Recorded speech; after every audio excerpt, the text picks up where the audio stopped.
18 जून 1967। बाप बैठ बच्चों को समझाते हैं। कौन सा बाप? बिंदु बिंदु आत्मा का बाप। किसमें बैठ समझाते हैं? प्रजापिता ब्रह्मा में बैठ समझाते हैं। समझाते हैं या सुनाते हैं? समझाते किसके द्वारा है और सुनाते किसके द्वारा है?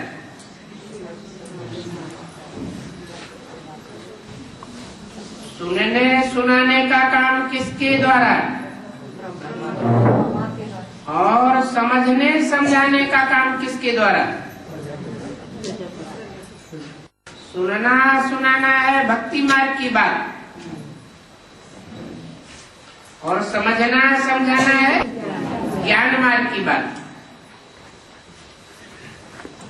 ब्रह्मा के द्वारा सुनाते हैं, प्रजापिता के द्वारा समझाते हैं। अक्सर करके मनुष्य शांति को बहुत पसंद करते हैं।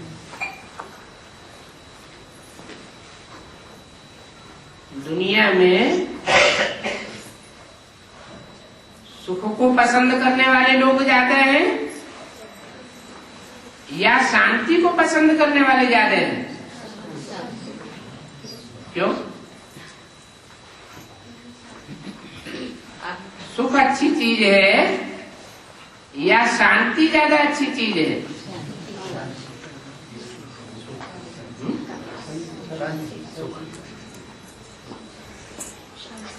सुख में शांति नहीं समाई हुई होती है क्या?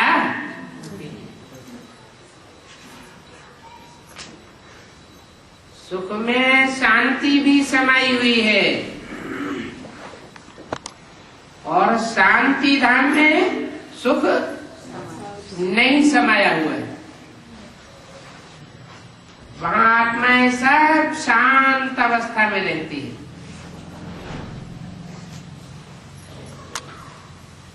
सुख भी नहीं भोगती और दुख भी नहीं भोगती।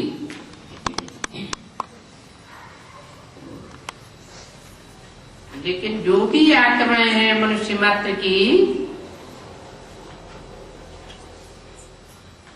वो शांति ज्यादा चाहती है या सुख ज्यादा चाहती है?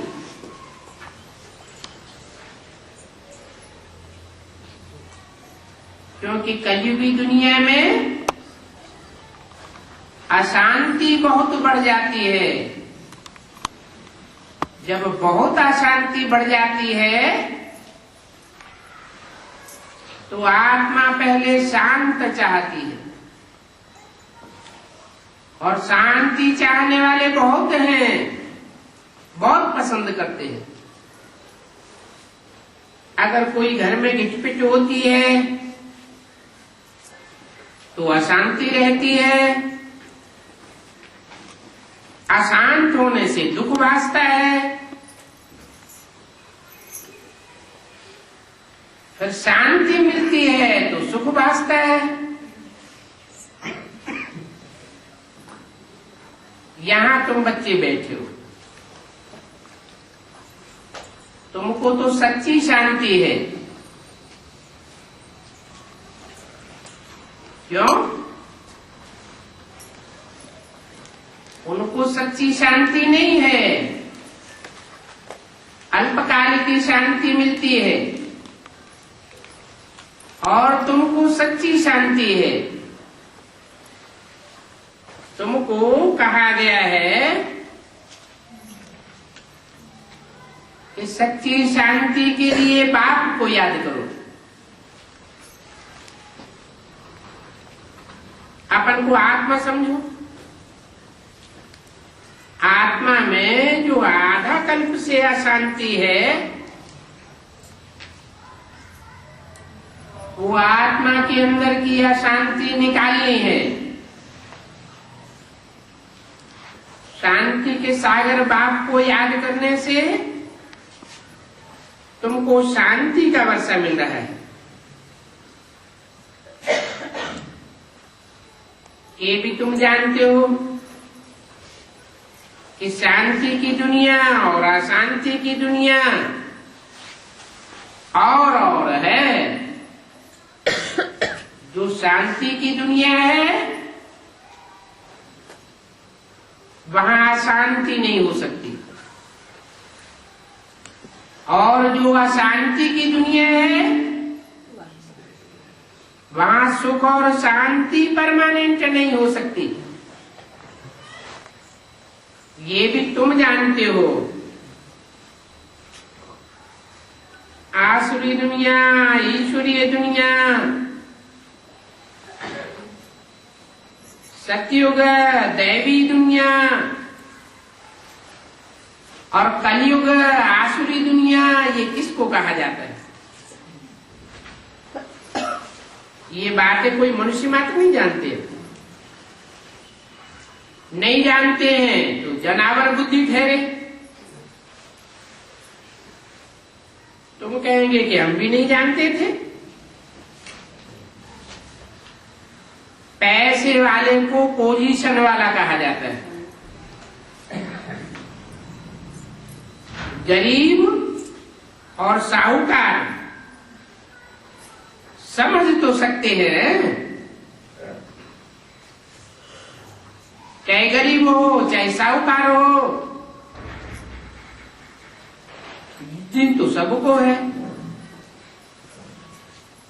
वैसे ही तुम भी ये समझ सकते हो कि ईश्वरीय औलाद और आसुरी औलाद होते हैं।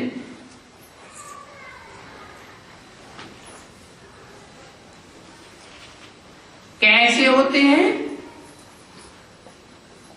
अभी तुम मीठे बच्चे समझते हो कि हम ईश्वरीय संतान हैं।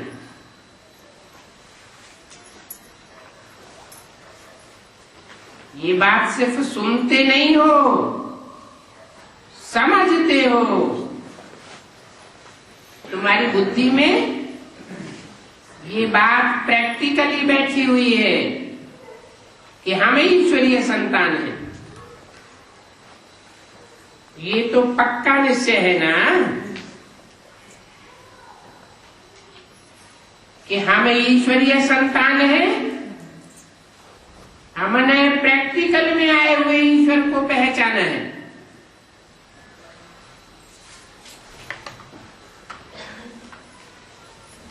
जानते हो कि आसुरी संप्रदाय अथवा औलाद किसको कहा जाता है? आसुरी औलाद और ईश्वरीय औलाद में कितना फर्क है, ये तुम ब्राह्मण ही समझते हो। फिर कभी कभी समझते हुए भी भूल जाते हो। तुम ब्राह्मण ही समझ सकते हो कि अभी हम ब्राह्मण हैं प्रैक्टिकल में। कैसे प्रैक्टिकल में? इम्प्रैक्टिकल ब्राह्मण कौन और प्रैक्टिकल ब्राह्मण कौन?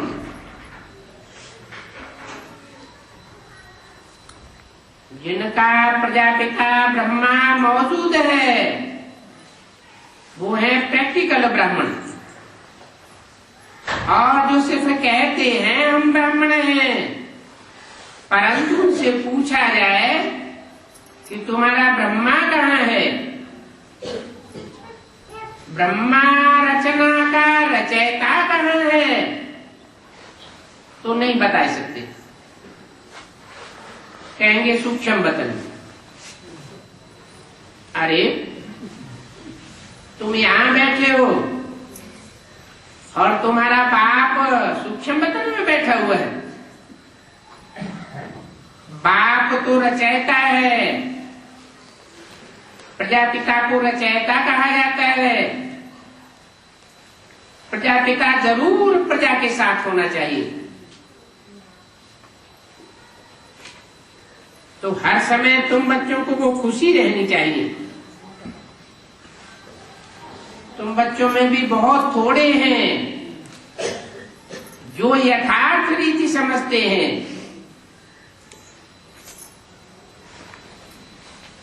कि हम प्रजापिता ब्रह्मा कुमार कुमारी असल ब्राह्मण सत्युग में होंगे, दैवी संप्रदाय, देवताओं की औलाद, और यहां हम हैं ईश्वरीय संप्रदाय, ईश्वर की औलाद, ईश्वर की संतान है। कलयुग में है आसुरी संप्रदाय। पुरुषोत्तम संगम युग पर आसुरी संप्रदाय बदली होती है। शूद्र से ब्राह्मण और ब्राह्मण से देवता बन जाते हैं। अभी हम शिव बाबा की औलाद बने हैं, न आसुरी औलाद है और न देवताई औलाद है।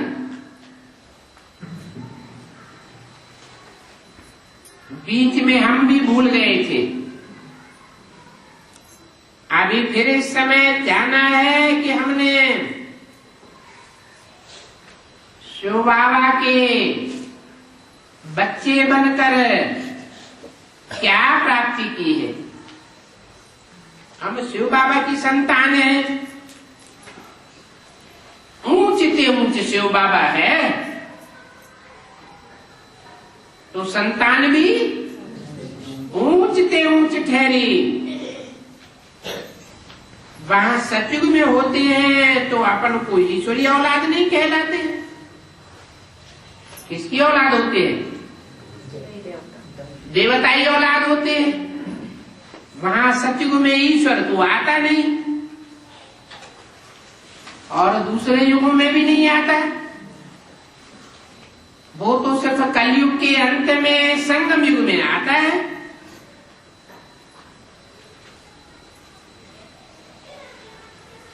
सतयुग के पहले संगम युग और संगम युग से पहले हम भी आसुरी औलाद थे। अभी ईश्वरी औलाद बने। इसकी औलाद ईश्वर। ईश्वर माना क्या? ईश माना शासन करता।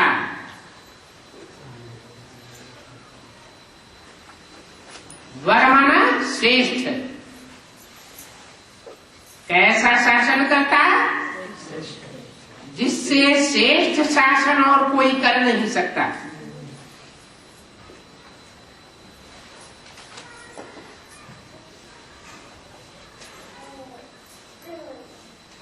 न कोई शारीरिक दंड देता है,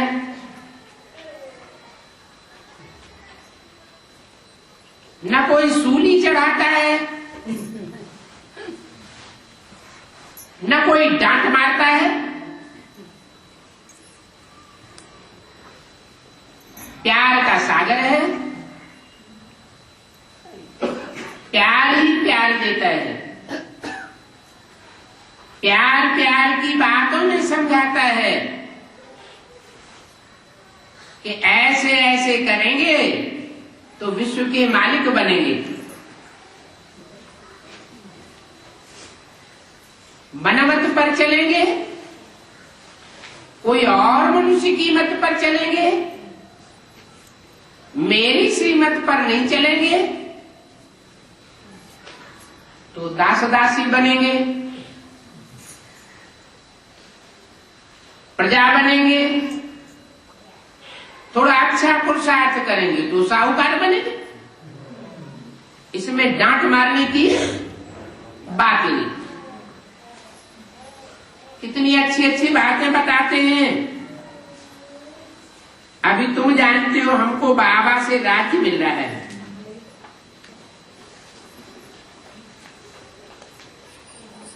भविष्य में जाकर के हम दैवी स्वराज्य पावेंगे।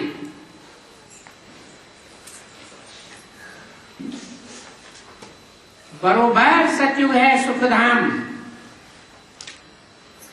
और ये कलयुग है दुखधाम। तुम संगम भी ब्राह्मण ही इस बात को जानते हो। वो है कलयुगी, कलयुगी घर में है, कलयुगी दुनिया में है। ये भी तुम देख रहे हो कि एक ही घर में बाप कलयुगी और बच्चा सतयुगी बन रहा है, क्योंकि बच्चा ईश्वरीय औलाद बन गया।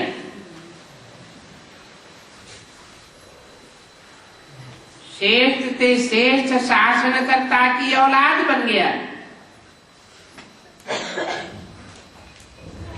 आत्मा ही ईश्वरीय औलाद बनती है। देहभान वाला ईश्वरीय औलाद नहीं हो सकता। यूं तो हम सब आत्माओं का बाप परमात्मा ही है। उसे कहते हैं परम पिता परमात्मा। और ये भी जानते हो कि बाबा स्वर्ग की स्थापना करते हैं।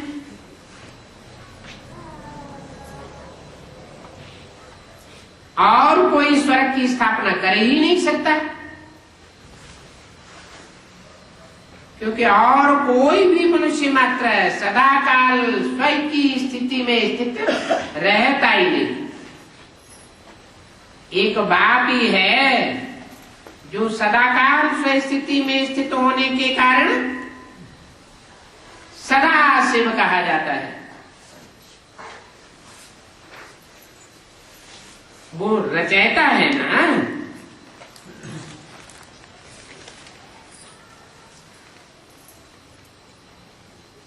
किसका रचयिता है? स्वस्थिति से क्या रचना होती है? स्वस्थिति से स्वर्ग की रचना होती है। हम बच्चे भी जितना जितना स्वस्थिति में स्थित रहेंगे, प्रैक्टिस करते जाएंगे, उतना उतना अपने लिए स्वर्ग की रचना रचते जाएंगे। वो है होल सोल रचयिता।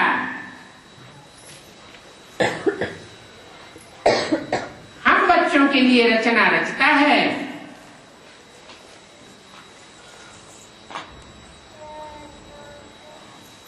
नरक का क्रिएटर तो नहीं है। नरक का क्रिएटर कौन होता है?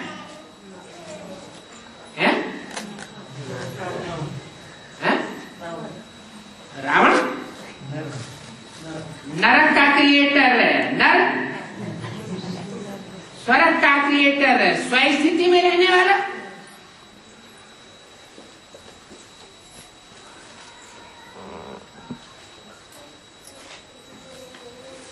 स्वस्थिति में रहने वाला है स्वर्ग का रचयिता। तो उनको कौन नहीं याद करेंगे? एक ही है जो स्वर्ग का रचयिता है, और बाकी सब नंबरवार नर हैं और नरक के रचयिता है।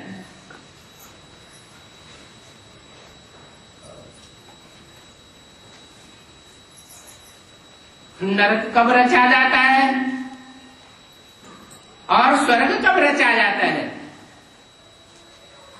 कोई टाइम है रचने का? है? शूटिंग पीरियड को क्या नाम दिया है? पुरुषोत्तम संगम युग।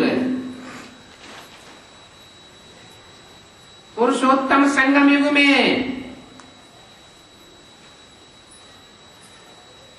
नरक भी रचा जाता है, और पुरुषोत्तम संगम युग को भूलने से जो नरक रचते हैं वही पुरुषोत्तम संगम युग की याद करने मात्र से स्वर्ग के रचने वाले भी बन जाते हैं।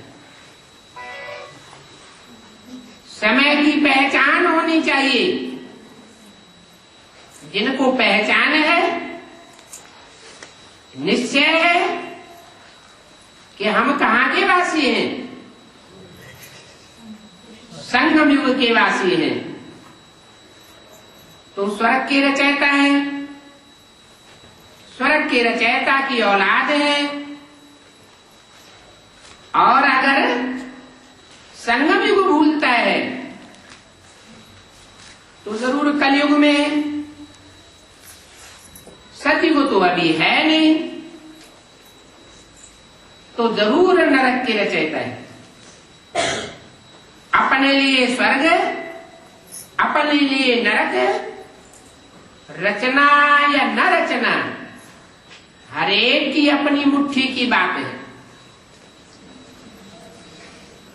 नंबरवार स्वर्ग के रचयिता और नंबरवार नरक के रचयिता है। नरक रचने वाले का नाम क्या है? नरक में क्या होता है? दुख होता है। आदमी बहुत दुखी होता है तो कोई अंदर की आंखों से, अंदर के आंसुओं से रोता है, कोई सहन नहीं कर पाता है तो बाहर के आंसुओं से रोता है। रुलाने वाले का नाम क्या होता है? रावण।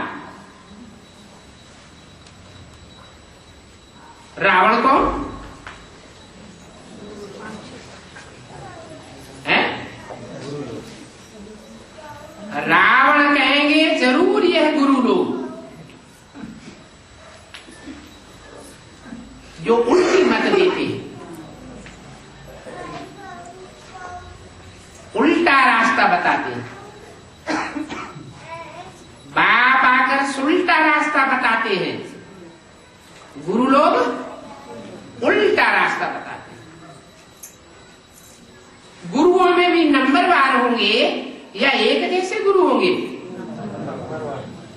गुरुओं में भी नंबरवार गुरु। कौन कौन गुरु है? बड़े बड़े गुरुओं के नाम क्या हैं?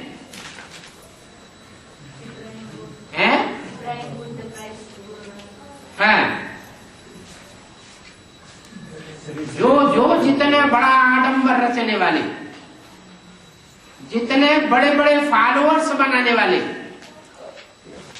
वो सब क्या हो गए? गुरु लोग।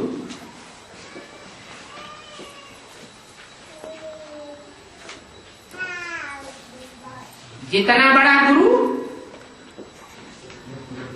उतने ढेर के ढेर फॉलोअर्स बन जाते हैं। तो बड़ा गुरु कौन हुआ? है इब्राहिम। अच्छा,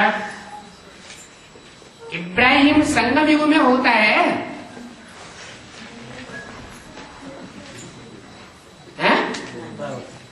संगम युग में नहीं होता है? होता है। लास्ट में होता है या फर्स्ट में होता है? लास्ट में होता है। जो लास्ट में होगा वो फर्स्ट में नहीं होगा, है? आदि में होता है, मध्य में होता है या अंत में होता है? इब्राहिम कब होता है? मध्य में। त्रेता का अंत और द्वापर की आदि। ये टाइम है उसके आने का।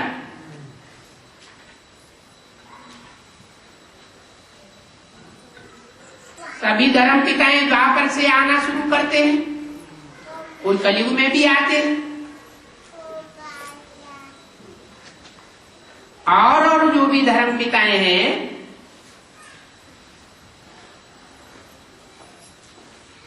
वो तो संसार के सामने मौजूद, सारी दुनिया उनको जानती है, प्रत्यक्ष है।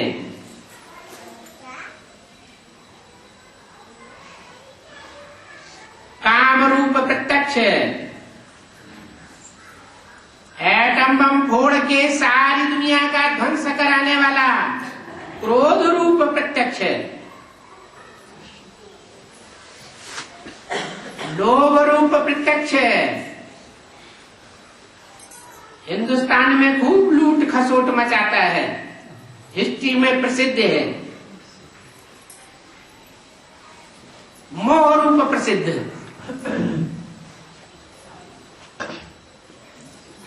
अहंकार प्रसिद्ध है।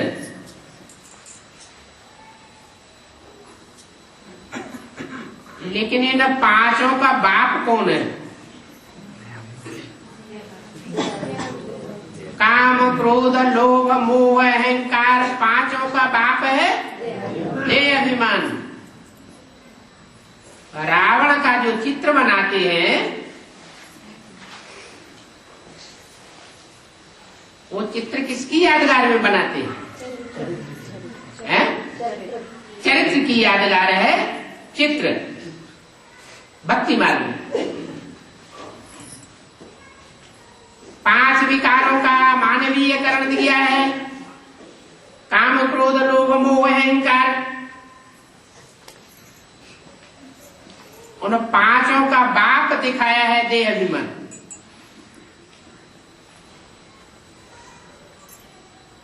पर्सोनिफिकेशन किया है कवियों ने।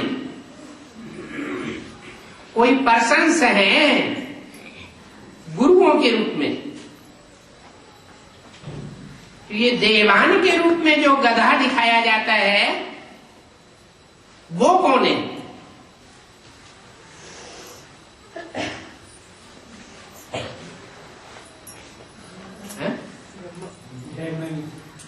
देह अभिमान कौन है? उन पर्सन्स के तो नाम क्लियर हो गए, चाहे बीज रूप में हो, चाहे सूक्ष्म बीज हो, स्थूल बीज हो, आधारभूत हो, या सब मिलजुल करके बने हो।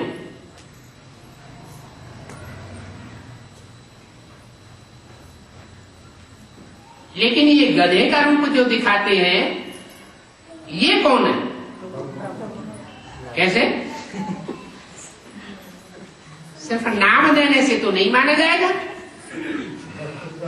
चलाता है 10 रावण को चलाता है। 10 को कंट्रोल करने वाला है।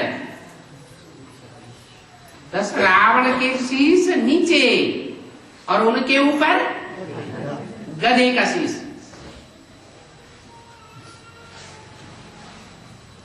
गधा गधा क्यों कहा जाता है? कम वजन ढोता है क्या? मेहनत कम करता है क्या? है? ज्यादा मेहनत करता है या कम मेहनत करता है? मेहनत तो बहुत ज्यादा करता है, फिर गधा क्यों कहा जाता है?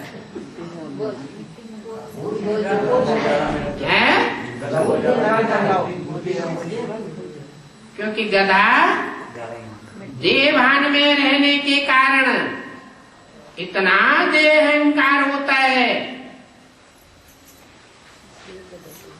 कि अपनी देह को भूल नहीं पाता।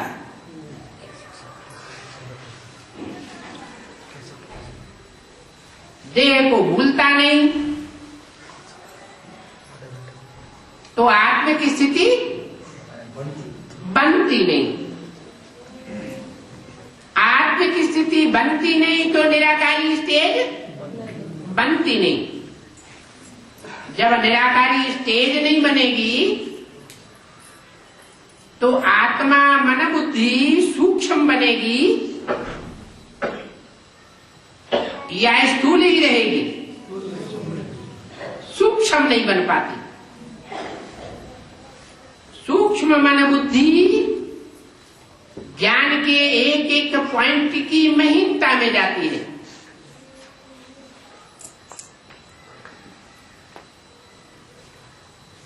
इसलिए बेसिक नॉलेज में ब्राह्मणों की दुनिया में जो मुखिया थे वो कौन थे? मम्मा और बाबा। उन दोनों के बीच में ज्ञान के पॉइंट्स उठा करके गहराई में जाने वाली बुद्धि किसकी थी? जो टाइटलधारी मम्मा थी, ओरिजिनल मम्मा नहीं, टाइटलधारी मम्मा उमरादे, जिनका नाम पड़ा सरस्वती जगदम्बा, वो बुद्धि में तीक्ष्ण थी।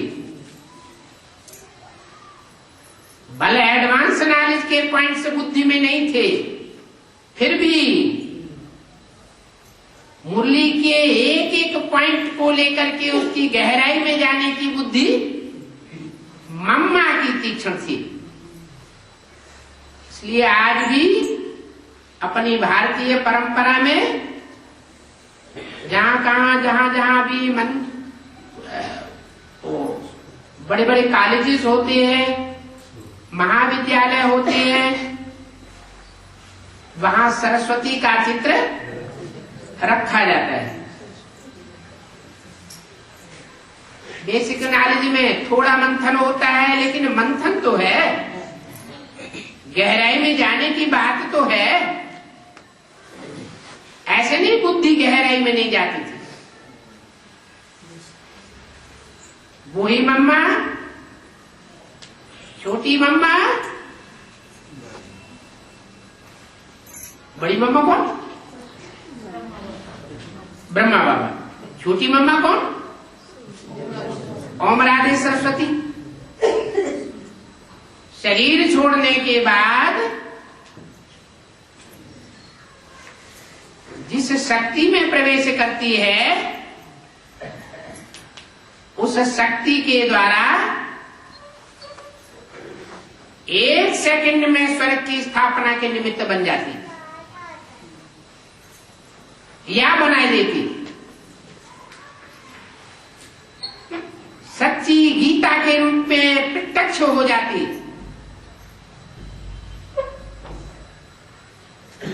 सच्ची गीता से 1 सेकंड में स्वर्ग बन जाता है।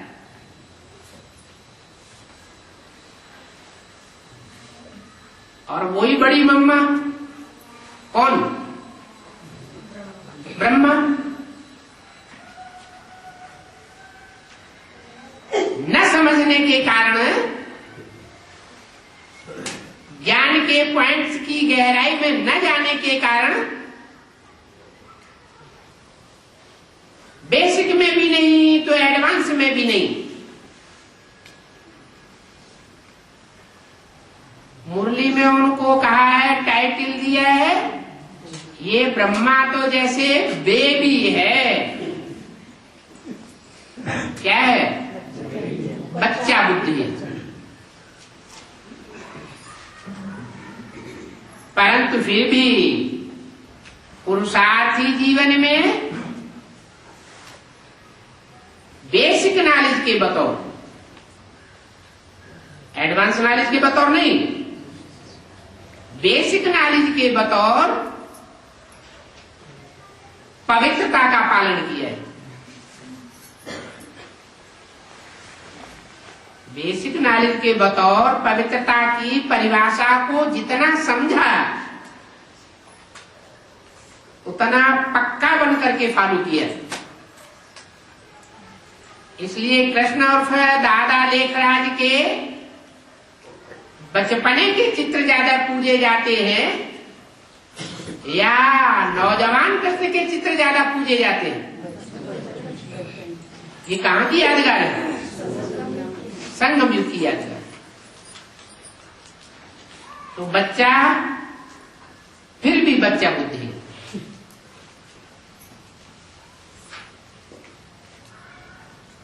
और मम्मा नंबर ले जाती है।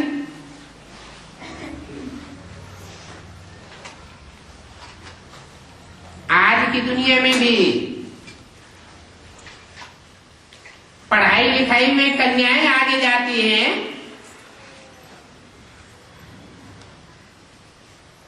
या पांडव या कुमार आगे जाते हैं?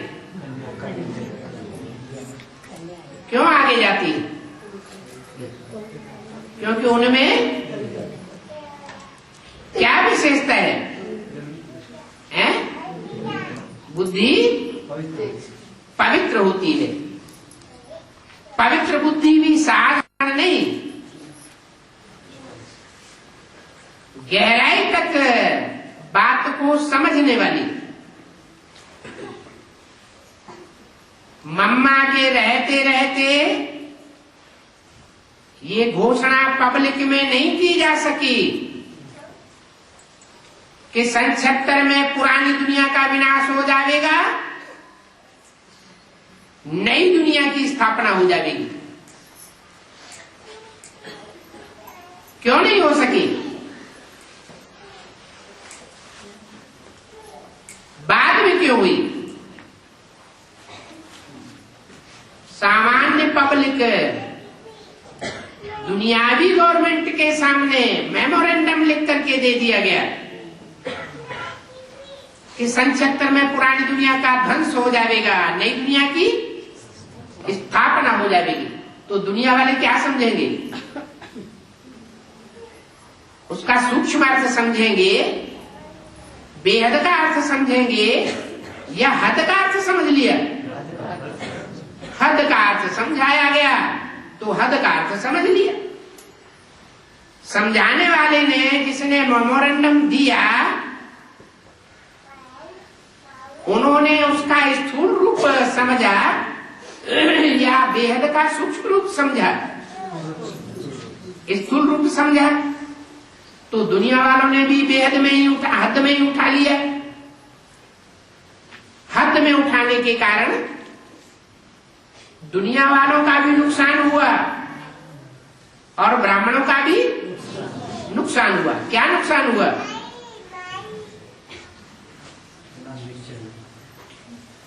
कि ये लोग तो ऐसे ही झूठ बोलते रहते हैं, ये भी झूठे और इनका भगवान भी झूठा।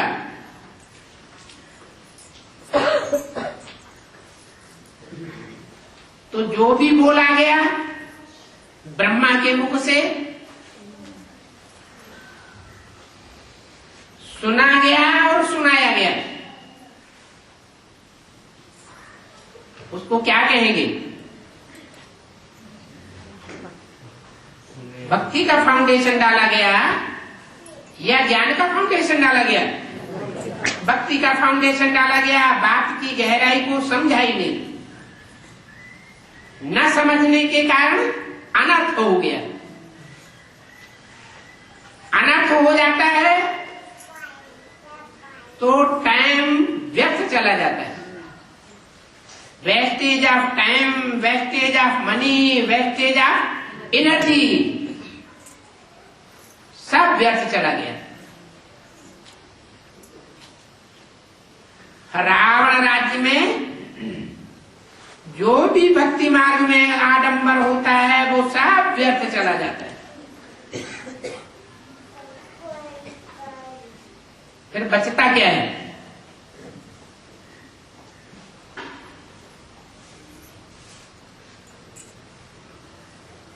भक्ति न की जाए तो अच्छा, या भक्ति करना भी अच्छा है? जो भक्ति नहीं करते, नास्तिक होते हैं, वो ज्यादा अच्छे, या जिनमें भक्ति भावना होती है वो ज्यादा अच्छे होते हैं? भक्ति भावना वाले फिर भी अच्छे होते हैं। भले भक्त भगवान को नहीं पहचानते, फिर भी भगवान तो दयालु है, कृपालु है, वो भक्तों की भी भावना पूरी करता है। भक्ति का फल देने के लिए स्वयं भगवान आता है।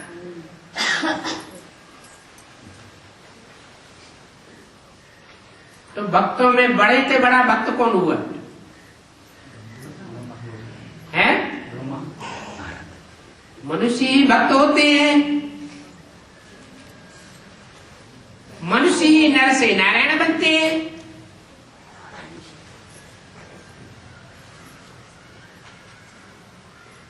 नर नारायण भी बनता है और नर रावण भी बनता है। स्वस्थिति में स्थित हो जाए तो नर नारायण बन जाता है और परिस्थिति में डूब जाए, परिस्थिति में दब जाए, परिस्थिति के वशीभूत हो जाए और अपनी स्वस्थिति का नाश कर ले तो रावण कहा जाता है। खुद भी रोता है और फॉलोअर्स को भी रुलाता है। रुलाने वाला रावण एक सिर से बात नहीं करता, कितने सिरों से बात करता है? 10 सिरों से 10 तरह की बातें करता है। माने जो 10 धर्म हैं 10 के चंबे में आ जाता है। अगर एक के ही चंबे में रहे तो फायदे में रहेगा, या अनेक जो 10 सिर हैं उन सबके चंबे में आता रहे तो फायदे में रहता है। एक ही सिर आदि वाला जिससे साक्षात्कारों का रहस्य मिला था, किससे मिला था? प्रजापिता से। अगर उसके ही आदि से लेकर के अंत तक कंट्रोल में रहा होता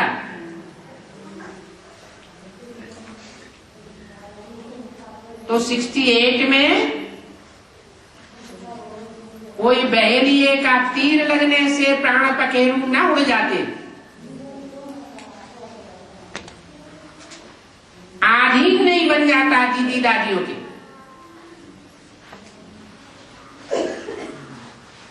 जो सूक्ष्म शरीर धारण करते हैं उनको अंगुली के निशाने पर कौन नचाते हैं?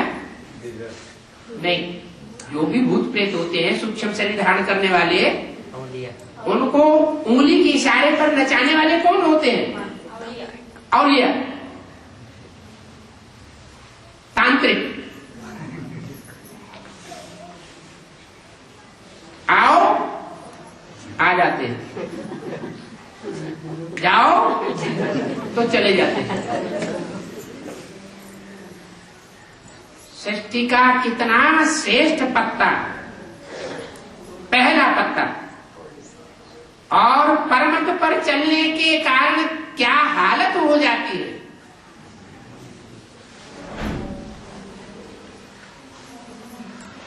एक बात को न पहचानने के कारण पराधीन हो जाते हैं। धारणा में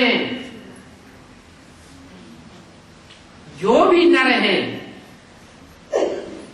नर्तन में पार्ट बजाने वाले हैं, उनके बीच में सबसे श्रेष्ठ आत्मा अंतिम जन्म में भी धारणा का कितना अच्छा पार्ट बजाती,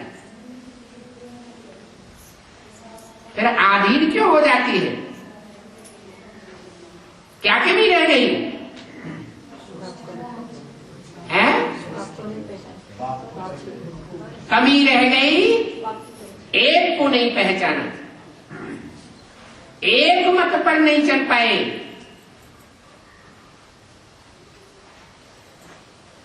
ब्रह्मा का तो नाम ही है ब्रह्मा, बड़ी से बड़ी मां। तो मां अगर अपने समान की सीट पर रहे कि मैं बड़े से बड़ी मां, बड़े से बड़े बाप के नजदीक से नजदीक बैठने वाली हूं,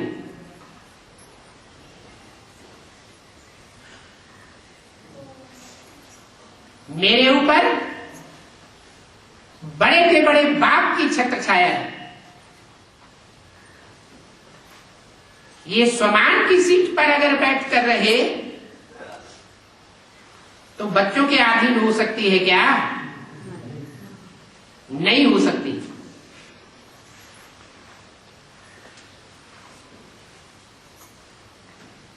लेकिन वो शूटिंग होनी थी।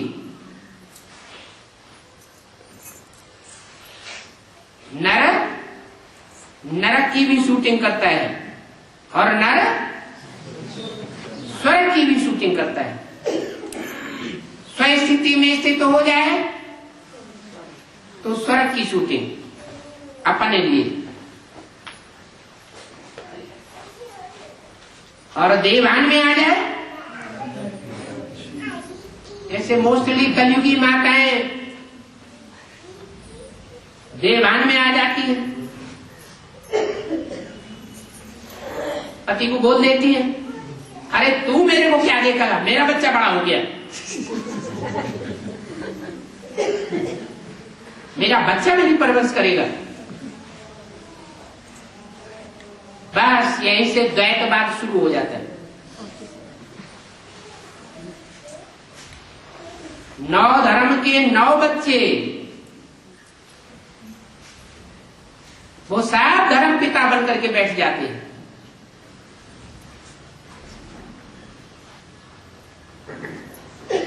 मैं भी बाप, सारे ही बाप बन करके बैठ गए सृष्टि रूपी बच्चे के,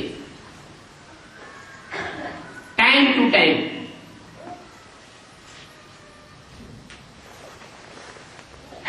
और चंद्रमा ब्रह्मा को और चंद्रवंशी बच्चों को उनके प्रभाव से प्रभावित होकर के रहना पड़ता है।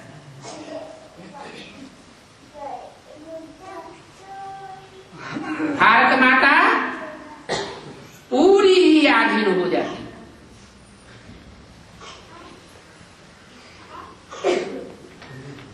ब्रह्मा जो बड़ी मां है उसकी हालत ही खराब, और छोटी मां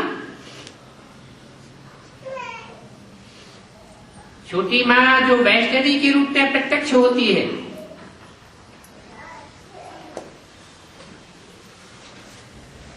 वो किसको फॉलो करेगी? हैं? जो काम बड़े करेंगे, बड़ों को देखकर छोटे भी करते हैं। जब तक एडवांस नॉलेज न मिल जाए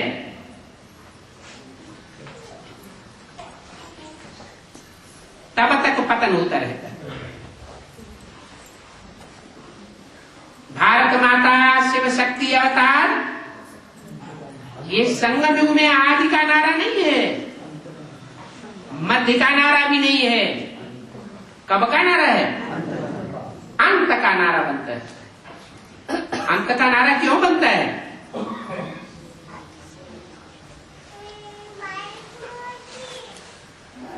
आदि का नारा मध्य का नारा क्यों नहीं बनता?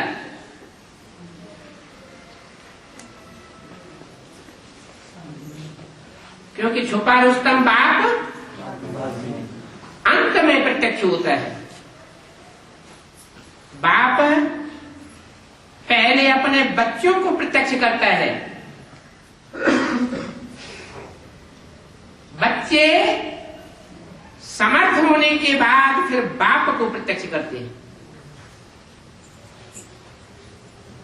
बाप की प्रत्यक्षता के साथ ही साथ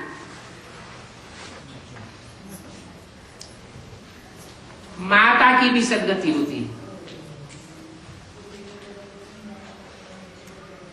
असली रूप में माता का पार्ट बजाने वाला कौन? ब्रह्मा उर्फ कृष्ण की सोल अथवा जगदम्बा। ब्रह्मा की सोल माता की आत्मा का पार्ट बजाती है, जिसने सहन शक्ति को धारण किया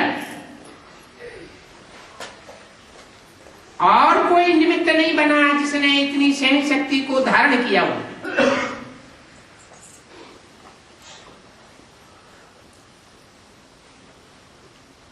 सामना करना, समाना, सहन करना,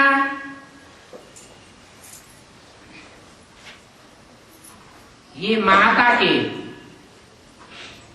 खास गुण हैं। समाती भी है, सहन भी करती है। जब सागर की सहयोगिनी शक्ति के रूप में रहती है। सागर में भी गुण है, समाता भी है और लहरों से सामना भी करता है। वो तो है ज्ञान की लहरें। लेकिन ब्रह्मा की सोल जब तामसी रूप धारण करती है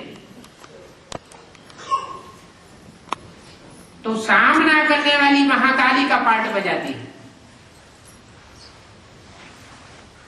जगदम्बा साकार में निमित्त बनती है।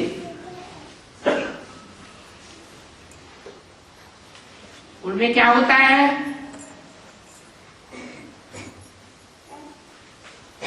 असुर संहारिणी असुरों का संहार करेगी या अष्ट देवों का संहार करेगी? अष्ट देवों की स्थापना हो जाती है।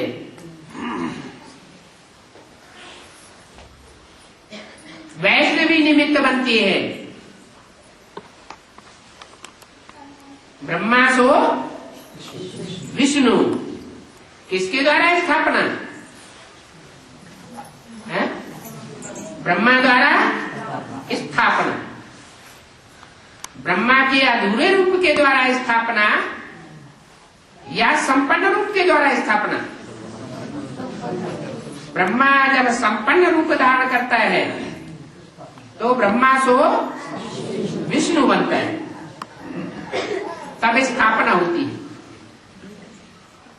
पक्के पक्के ब्राह्मणों का संगठन तैयार हो जाता है। संगठन रूपी माला प्रत्यक्ष हो जाती है। संगठन रूपी माला प्रत्यक्ष होती है तो बाप के मस्तक पर विराजमान होता है। बाप उन बच्चों को सर माथे पर स्वीकार करता है। वो श्रेष्ठ बच्चे बाप को प्रत्यक्ष करते हैं। उसमें फिर बल मिलता है माताओं को।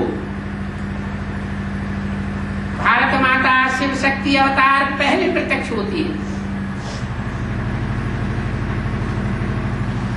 जो लक्ष्मी का रूप बाद में धारण करती है। लक्ष्मी की विशेष सहयोगी जो भुजाएं होती हैं वो महालक्ष्मी कही जाती है।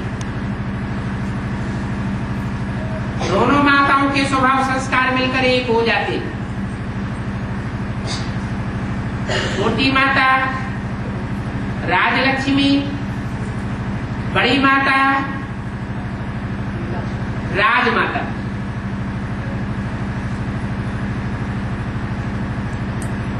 और ये शक्तियां फिर सारा कार्य ईश्वरीय कार्य को संपन्न कर लेती है।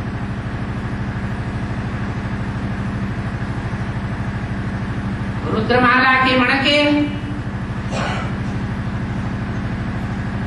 जो बाप के डायरेक्ट बच्चे हैं,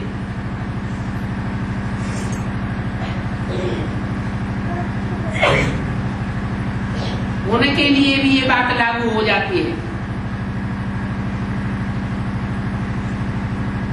कि अंदर वाले रह जाएंगे और बाहर वाले ले जाएंगे।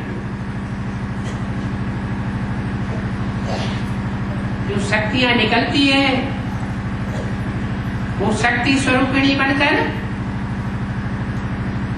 समाज का और संसार का मुकाबला करती है और ईश्वर बाप को प्रत्यक्ष करने की निमित्त बन जाती है। भले अष्टदेव भी हैं, लेकिन वो तो मुट्ठी भर।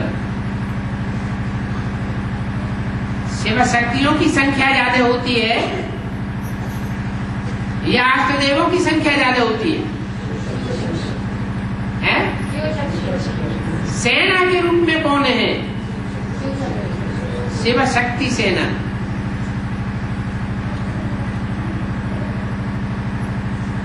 अपार शक्ति है।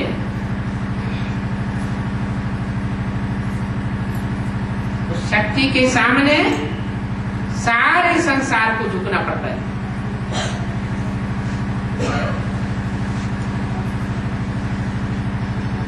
ब्रह्मा की सोल 1 सेकंड की पढ़ाई के लिए रुकी हुई है। वो कौन सी पढ़ाई है? वो देवान अब तक क्यों पकड़े हुए हैं?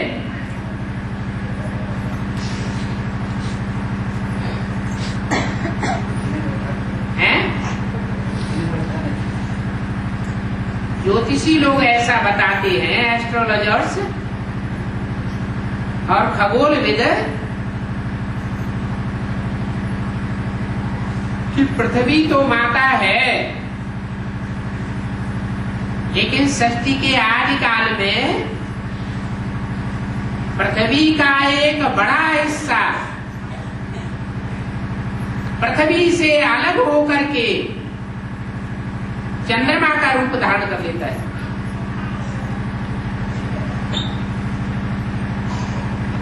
पृथ्वी के जिस हिस्से से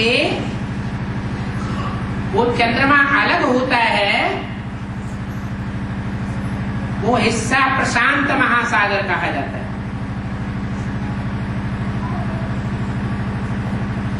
जो हिस्सा अलग होता है वो पृथ्वी के चारों ओर घूमता रहता है।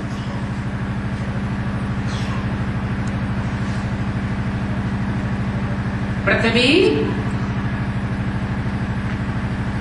में 5 तत्व विराजमान है। पृथ्वी भी है, जल भी है, अग्नि, आकाश, वायु, ये 5 ही तत्व पृथ्वी में विराजमान है। और पृथ्वी के ऊपर शासन करने वाले जो द्वैतवादी उनसे शासन करते हैं। पृथ्वी जब पृथिव्याति विस्तार का रूप धारण करती है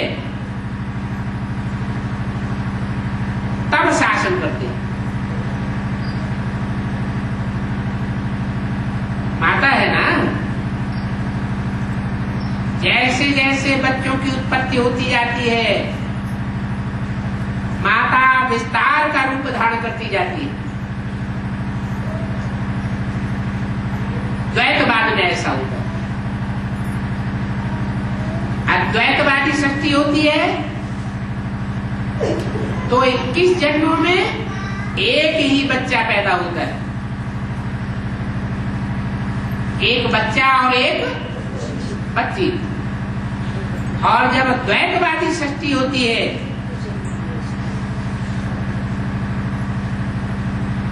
तो पैदाइश बढ़ जाती है।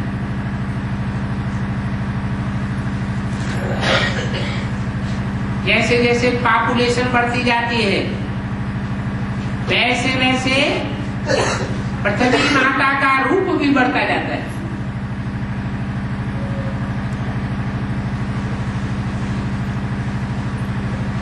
पहले सिंगल रूप था, भारत माता सिर्फ, वो भी जम्बू द्वीप पर, समंदर के किनारे जो आज देश दिखाए जाते हैं वो नहीं थे। जब द्वैतवाद बढ़ा, दुनिया की जनसंख्या बढ़ने लगी, और धर्म आते गए, वैसे वैसे महासागर छोटा होता गया और पृथ्वी का हिस्सा ऊपर आता गया। पृथ्वी विस्तार को पाती गई, सागर सिकुड़ता गया। नहीं तो पहले सारी सृष्टि पर सिर्फ भारत जम्बूद्वीप को छोड़कर सागर ही सागर था। अभी सागर जैसे सिकुड़ गया।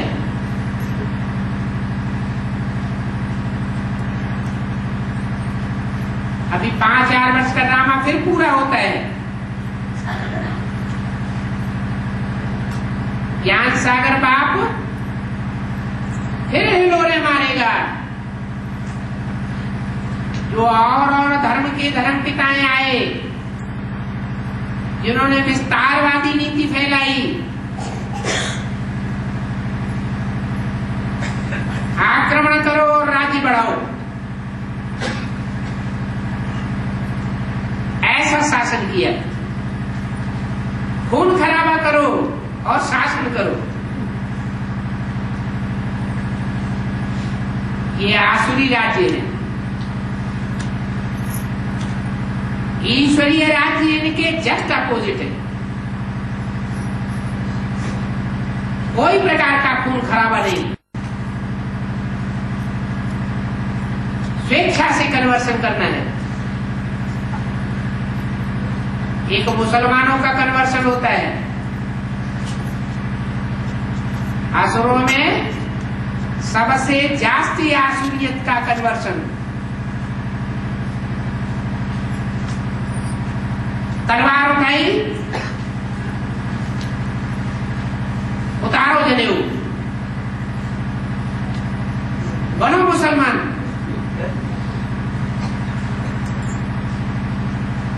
उड़ाओ चोटी, हाँ या ना? हाँ तो ठीक, ना तो सर कलम। ये है असुरों का कन्वर्सन।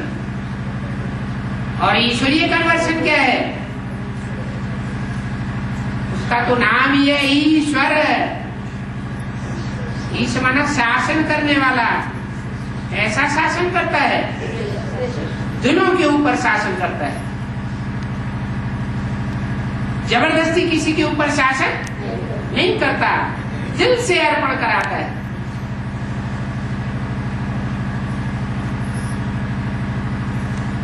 कोई खून से लिख करके दे देते हैं तो भी मानने वाला नहीं है। कोर्ट स्टाम्प पर पेपर पर लिख करके दे देते हैं तो भी स्वीकार करने वाला नहीं है। कब स्वीकार करता है? जो दिल से अर्पण होती है। ओम